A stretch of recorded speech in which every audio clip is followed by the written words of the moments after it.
Oke, bagaimana caranya menghitung performa dari pengelompokan? Pengelompokan bisa klasifikasi atau clustering.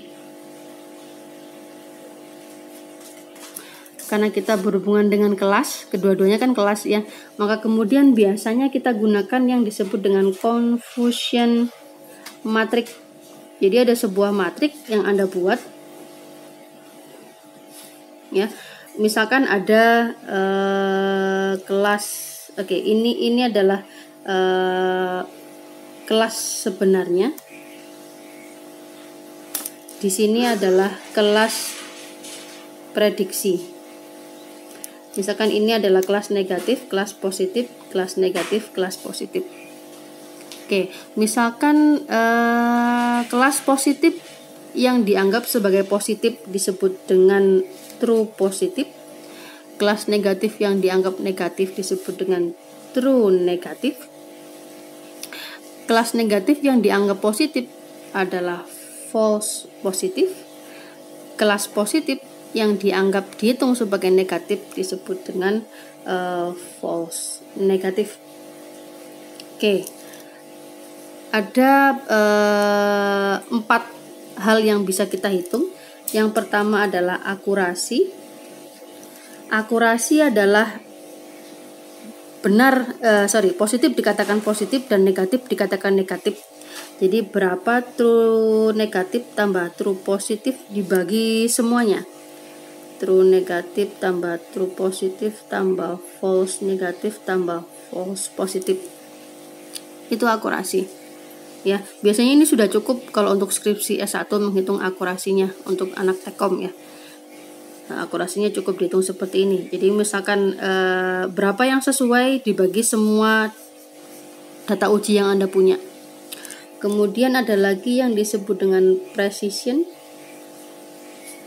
Precision ini adalah menghitung berapa banyak prediksi positif ya. Di sini berarti berapa true positif dibagi dengan kelas yang dianggap true positif dan juga false positif. Jadi dia ingin menghitung bahwa dari hasil kelas prediksinya yang sifatnya adalah positif ya, berapa yang benar. Itu precision. Ada pula yang disebut dengan recall. Recall adalah posisinya di sini. Dia melihat aktualnya yang positif. Berapa banyak kelas yang harusnya positif yang berhasil dideteksi. Berarti true positif dibagi false negatif plus true positif. Ya, ada lagi perhitungan yang keempat yang disebut dengan F1 measure. F1 measure ini rumusnya adalah 2 kali precision dikalikan dengan recall dibagi precision plus recall. Dia akan melihat hubungan antara precision dan juga recall. Tapi umumnya yang biasa dipakai akurasi aja udah cukup. Gitu ya. Jadi misalkan Anda menghitung klasifikasi ini kelas kecil sama kelas besar, misalkan hasil klasifikasinya. Ini adalah kelas actual aslinya, kelas aslinya. Ini adalah kelas prediction. Misalkan berapa objek yang kelasnya kecil dianggap kecil, misalkan taruhlah ada Anda ketemu 50. Benar prediksinya ya.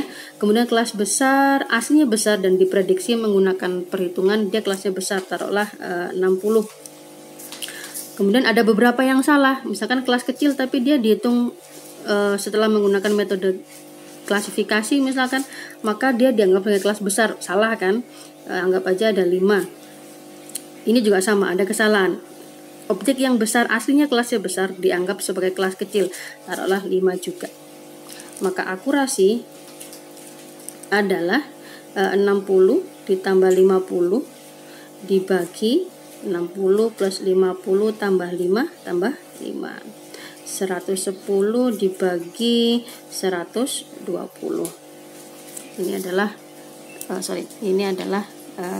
akurasinya. Gitu ya.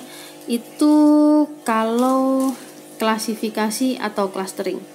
Ya, Anda gunakan confusion matrix. Lalu bagaimana kalau kelasnya lebih dari 2? Nanti ada caranya menghitung matriks kalau kelasnya lebih dari 2, tapi mungkin tidak perlu Ibu jelaskan, nanti saja kalau Anda ngambil skripsi pengenalan pola ya. Oke. Kemudian itu performa klasifikasi dan clustering. Nah, bagaimana menghitung performa dari regresi?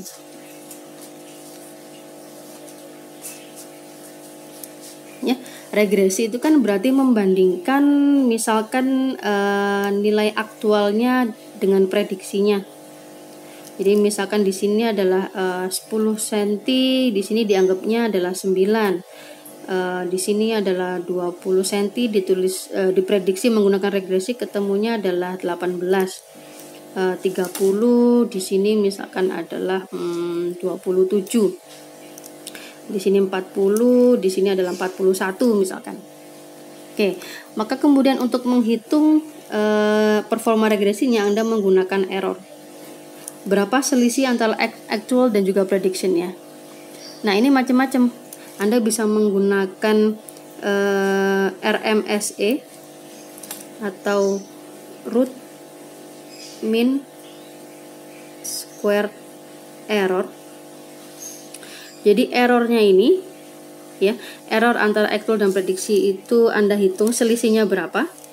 Jadi errornya di square ya, kemudian di rata-rata terhadap total jumlahnya, kemudian di akar, root mean squared error.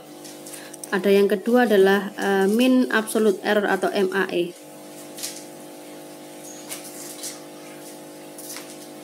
Ya, mean absolute error ini berarti nilai errornya itu tidak dikuadratkan tapi diabsolutkan, ya.